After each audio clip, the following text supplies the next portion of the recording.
The war has moved into the cities. The grand sweeping battles of open fields have given way to a brutal, intimate form of combat fought street by street, house by house, room by room. In the rubble-choked landscapes of places like Stalingrad, Aachen, and Berlin, every corner is a potential ambush, every window a sniper's nest. Here, in the claustrophobic chaos, a new and terrifying problem emerges, one that defies the traditional logic of warfare. How do you shoot an enemy you can't see? How do you engage a threat that is just inches away, but hidden behind a solid wall of brick and mortar? To peek around a corner was to invite a bullet. The first soldier to expose himself was often the first to fall.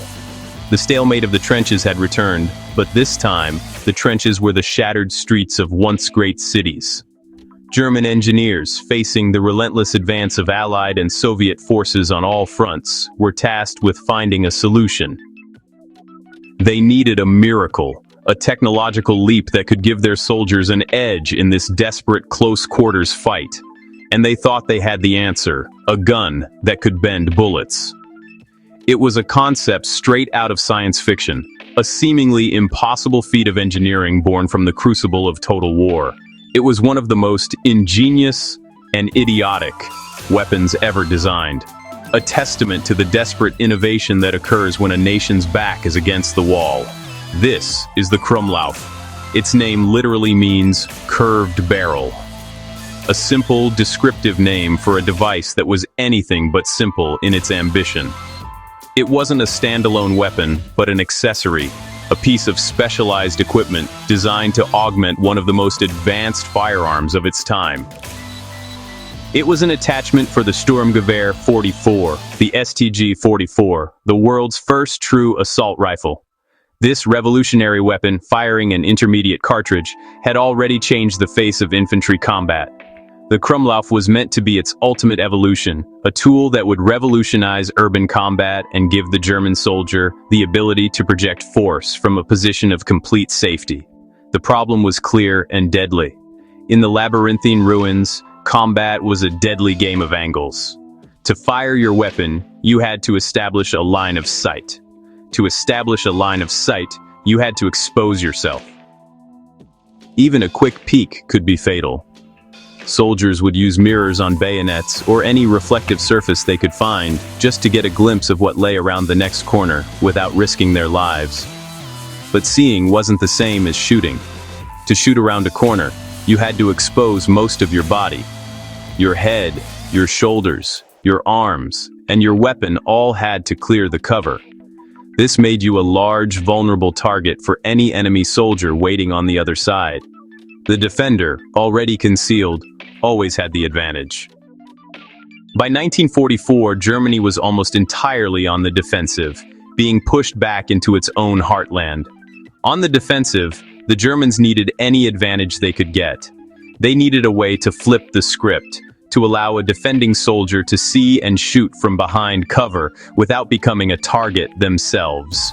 The idea was to create a safe zone for the operator while still allowing them to effectively engage the enemy.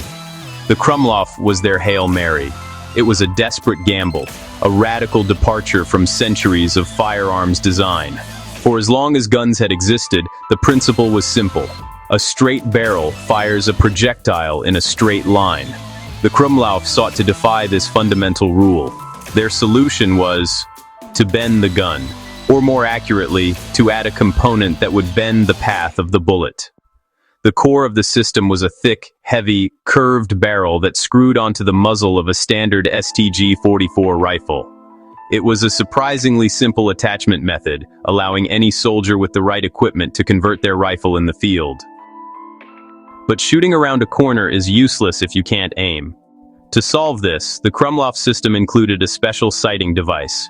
It was a complex arrangement of prisms and mirrors, essentially a periscope, that attached to the rifle's standard sight mount.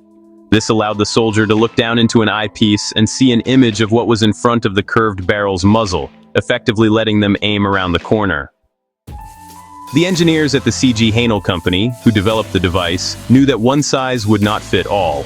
They created several versions. The most common was the I version for infantry, which featured a 30-degree curve.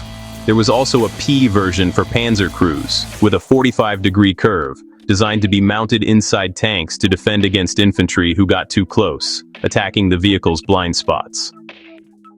And then there was the most ambitious and outlandish of them all, a wild 90-degree version, a true right-angle barrel that pushed the concept to its absolute limit. Imagine the scenario for the tank version. An enemy soldier with an anti-tank weapon manages to get right up against the hull of a panzer, invisible to the crew, and safe from its main gun and machine guns. In theory, a crew member could stick the Krummlauf through a firing port and clear these close-in threats without ever exposing the tank's weaker top armor to attack. It was a niche, but potentially life-saving application. In a perfect world, the Krummlauf was a war-winning invention. The soldier remains completely hidden behind a wall or barricade. He peeks through the periscope sight, lining up the target in his crosshairs. He pulls the trigger. The 7.92 33mm Kurz round leaves the STG-44's barrel and enters the curved attachment. The bullet, spinning at thousands of revolutions per minute, glides through the curve like a bobsled in a perfectly banked turn. It exits the muzzle, still stable, and flies true to the point of aim, neutralizing the enemy. It was the ultimate cheat code for urban warfare, a way to break the fundamental rules of engagement. A clever idea, headed straight into the unforgiving laws of physics. Here's what actually happened. Physics, it turns out, is a stubborn adversary. A bullet is a solid object traveling at over 2,000 feet per second. It has immense kinetic energy and momentum, all directed in a straight line. Forcing it to violently change direction in the space of a few inches is a recipe for disaster. The bullet did not enjoy being bent. Instead of gliding smoothly, the bullet slammed into the inside wall of the curve. The immense pressure and friction would often cause the copper jacket to strip away from the lead core. In many cases, the bullet itself would shatter completely, exiting the barrel not as a single projectile, but as a spray of hot metal fragments. It tumbled wildly, losing all gyroscopic stability imparted by the rifling. The result was less sniper, more random shotgun. Accuracy was abysmal. Hitting a man-sized target beyond a few yards was a matter of pure luck. And the damage wasn't just to the bullet. The curved barrel itself took a brutal, punishing amount of stress with every single shot. The immense heat and pressure were concentrated on the inner curve, causing the metal to wear out incredibly fast. The 30-degree infantry version had a lifespan of only about 300 rounds. That's just 10 standard magazines for the STG-44. The more extreme the curve, the worse the problem became. The 90-degree version was practically suicidal. Its service life was rated at a mere 160 rounds. And service life was an optimistic term. These barrels were known to bulge, crack, and sometimes explode violently after just a few dozen shots. It was a disposable barrel with a reusable problem. The Krummlauf turned a reliable, state-of-the-art rifle into an unpredictable hazard for its own user. Sometimes it was a pipe bomb, sometimes it was a joke. The soldier who was supposed to be safe behind cover was now holding a device that could fail catastrophically right in front of his face. The psychological impact of that unreliability cannot be overstated. So, was the idea of shooting around corners dead? Yes and no. The Krummlauf's fundamental flaw was trying to force a solid projectile to follow a curved path. It was a brute force approach that ignored the laws of physics. Modern technology solved the problem in a much more elegant way. Today, specialized corner shot weapons exist, but they don't bend the bullet. They bend the gun. They use a hinged chassis that allows the front section of the weapon, containing the barrel and a camera, to pivot left or right. The operator stays safely behind cover, watching a video feed from the camera on a small screen.